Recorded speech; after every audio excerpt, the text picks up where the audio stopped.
Ukraine's situation. Kiev admits to suffering heavy losses in Bakhmut. President Zelensky blatantly boasted of the good news.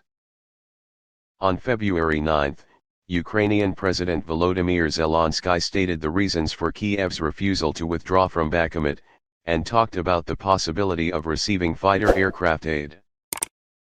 On February 9, the Reserve Major General of the Security Service of Ukraine Viktor Yagun said that the Armed Forces of Ukraine, VSU, are suffering heavy losses in Bakhmut. However, on the same day, President Zelensky said that Kiev's refusal to withdraw from Bakhmut was in the hope of buying time to buy new military aid from the West, which would greatly increase the likelihood combat of the VSU. Zelensky made it clear, no one will surrender in Bakhmut. We will fight as long as we can.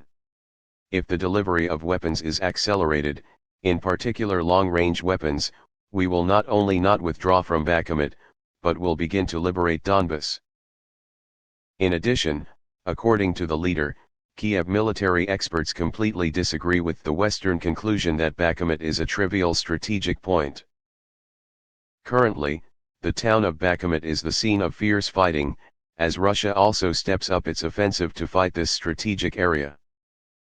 In another development, on the same day, according to Andriy Yermak, the chief of staff to the President of Ukraine, wrote on the Telegram application, "The problem of long-range weapons and combat aircraft for Kiev has been resolved.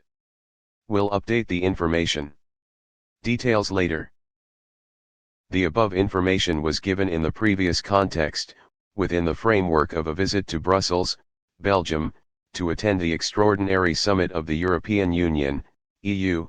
President Zelensky said that a number of countries were ready to supply aircraft to Kiev. During the press conference, Mr. Zelensky said, "Europe will be with us until we win. I have heard from a number of European leaders, about their readiness to provide us with the necessary weapons and support, including fighter aircraft.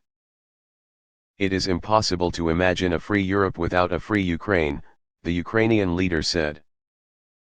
In other related news, also on February 9, Slovak media reported that Prime Minister Eduard Heger had a meeting with President Zelensky on the sidelines of the EU summit.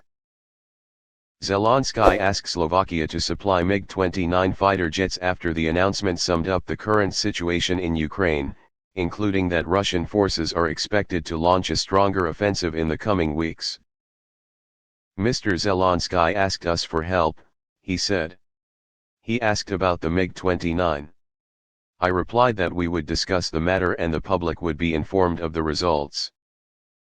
Noting further that negotiations are also conducted at the European level because Slovakia will provide MiG-29 aircraft under the EU mechanism, Prime Minister Heger emphasized, "Any help for Ukraine is for the sake of Ukraine, in the national interest of Slovakia and in the interest of European security."